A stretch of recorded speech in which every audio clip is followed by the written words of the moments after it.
বাংলাদেশ ভারত সম্পর্কের টানাপোড়েনে এক সময় অনিশ্চয়তার মুখে পড়েছিল ক্রিকেট সিরিজ, তবে সেই মেঘ কাটার ইঙ্গিত মিলেছে আবারও।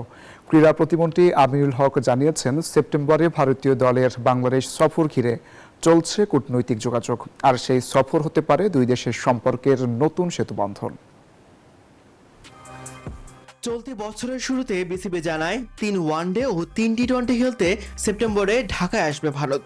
তবে রাজনৈতিক নানা কারণে এই সিরিজ নিয়ে ছিল শঙ্কা। অবশেষে আশার আলো দেখালেন যুব ও ক্রীড়া প্রতিমন্ত্রী আমিনুল হক। জানান, ভারতীয় দূতাবাসের সঙ্গে ইতোমধ্যে আলোচনা হয়েছে। দুই পক্ষই সফরটি সফলভাবে আয়োজনে আশাবাদী। ইতিমধ্যে আমি নিজেই আমাদের যে ইন্ডিয়ান অ্যাম্বাসিতে আমি কথা বলেছি, তারাও আমাদের সাথে কথা বলেছে। তারা সবাই ওয়েট করছে যে সেপ্টেম্বরে ভারত বাংলাদেশে আসবে।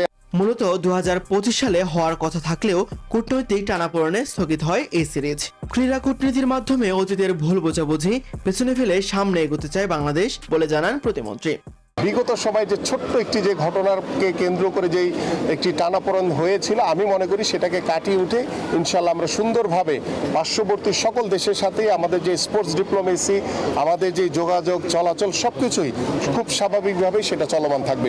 নতুন করে স্পোর্টসে জাতীয় পর্যায়ে উদ্বোধনে এসে প্রতিমন্ত্রী আরো জানান, তৃণমূলে খেলাধুলার উন্নয়নেও সরকার নিচ্ছে বড় পরিকল্পনা। প্রতিটি ইউনিয়নে 8 বিঘা জমির উপর খেলার মাঠ গড়ে তোলা ও খেলাধুলাকে পেশা হিসেবে প্রতিষ্ঠার লক্ষ্য নিয়েও কাজ করছে বলে জানান তিনি।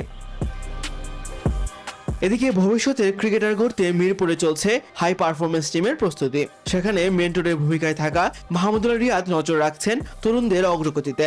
তবে এর ফাঁকে নতুন করে জুনিয়র ক্রিকেটারদের সঙ্গে অটোগ্রাফ দিয়ে ও ছবি তুলে তাদের আবদারও পূরণ করেন জাতীয় দলের সাবেক অধিনায়ক।